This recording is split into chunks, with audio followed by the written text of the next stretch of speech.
Salut, c'est Jonathan. Ce matin, je vais te parler du fil coupé. Donc je vais te parler de la délivrance. Parfois, c'est comme s'il y avait quelque chose qui t'empêchait d'être totalement libre. Tu sais, une chose qui te tient encore aujourd'hui, et tu aimerais tellement t'en débarrasser. T'as l'impression d'être libre, mais il y a comme un fil qui te tient toujours. Je sais que tu vois de quoi je parle. Il y a deux types de liens. J'aimerais que tu le comprennes ce matin, et je sais que tu le sais, mais je te le rappelle.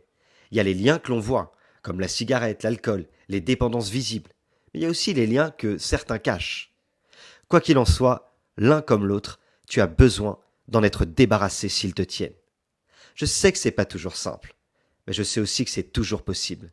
Je sais que c'est pas toujours simple et que parfois tu as même essayé plusieurs fois.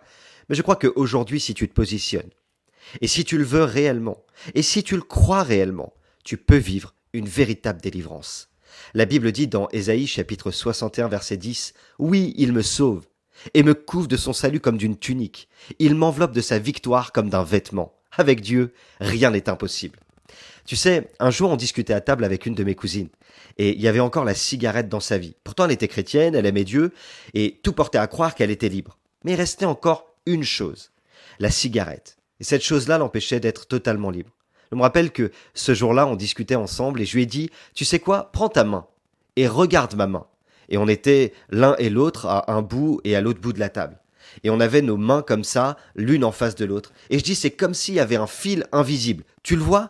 Et elle regardait ma main et sa main, et elle imaginait le fil invisible. Et j'ai dit maintenant, dans le nom de Jésus, je coupe ce fil.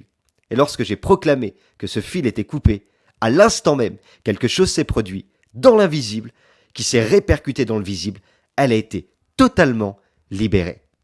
Tout ça, c'est une affaire de foi et une affaire de volonté. Alors j'aimerais te donner quelques petits conseils ce matin. Peu importe le lien qui est encore dans ta vie, peu importe l'addiction qui t'empêche d'être libre, peu importe la chose qui aujourd'hui est un obstacle, rappelle-toi que ce n'est qu'un fil dans l'invisible.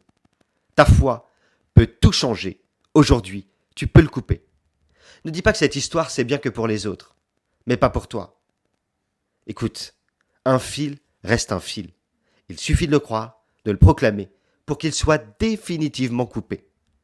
Et puis, enfin, n'oublie pas, aucun fil n'est trop épais. Aucun fil n'est trop épais pour Dieu.